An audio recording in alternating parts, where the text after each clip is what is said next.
140/90 ಅಂತ ಹೇಳ್ತೀವಿ. ಅದಕ್ಕೋಸ್ಕರ ಕೆಲವರು ಏನ್ ಮಾಡ್ತಾರೆ, ದಿವಸಕ್ಕೆ 4 ಸಲ ಟೆಸ್ಟ್ ಮಾಡ್ಕೊಳ್ಳೋದು, ಅದೆಲ್ಲ ಮಾಡೋದು ಬೇಡ. ಮನೆಯಿಂದಲೂ ಸಹಿತ ನಿಮ್ಮ ಮನೆಯಿಂದ ಯಾರಿಗಾದ್ರೂ BP ಇತ್ತು ಅಂತಂದ್ರೆ at least if they are on drugs at least once in a week or once in a month check ಮಾಡಿಸ್ಕೊಂಡ್ರೆ ಸರ್. ಏನಾಗುತ್ತೆ, ಕೆಲವರು ಸ್ಪೆಷಲಿ ಮೆಜರ್ ಹಣ ಮಾಡೋಕ್ಕೋಸ್ಕರವಾಗಿ ಏನೋ ರೀಡಿಂಗ್ ಜಾಸ್ತಿ ಹೇಳ್ತಾರೆ. ಹಳ್ಳಿಗಳಲ್ಲಿ ಹೋದಾಗ they will put on some drugs. ಇದನ್ನೆಲ್ಲ specially you people when you get trained thanks to Sigma organizations, each one of you should behave like a doctor. Doctor in the sense, ನೀವು doctor medicine ಬರ್ಕೊಡೋದಿಲ್ಲ.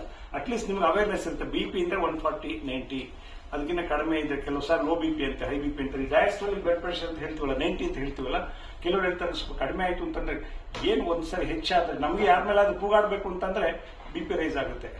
ಬಹಳ ಸಮಾಧಾನತೆ ಅಂತ ಇದ್ರೆ ಕಡಿಮೆ ಆಗುತ್ತೆ. ಅದ್ರ ಬಗ್ಗೆ ಹೆಚ್ಚಿನ ತಲೆ ಕೆಡಿಸ್ಕೊಂಡು ನಾವು ಓಸಾರಿ ಈ ತರ ಆಗಿದೆ ಅನ್ಕೊಂಡು ಹೇಳಿ ಮಾಡ್ಬೇಡ.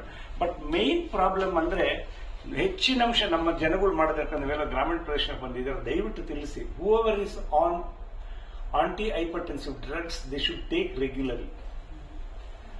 ಮುಕ್ಕಾಲು ಜನ ಏನ್ ಮಾಡ್ತಾರೆ, ನಮ್ಮ ಹುಡುಗ ಬೆಂಗಳೂರಿಗೆ ಹೋಗಿದ್ದ, ಟ್ರೀಟ್ಮೆಂಟ್ ಹೇಳಿದ್ರಂತೆ, ಲಿಂಗೇಗೌಡರು ಹೇಳಿದ್ರಂತೆ, ಮೆಡಿಸಿನ್ ಮಾತ್ರ ತಗೊಳ್ಳೋದು ಬೇಡ ಅಂತ ಹೇಳಿದ್ರಂತೆ, ಧ್ಯಾನ ಮಾಡೋದು BP ಕಡಿಮೆ ಆಗುತ್ತೆ ಅಂತ ಹೇಳಿ ತಗೊಂತಾರೆ.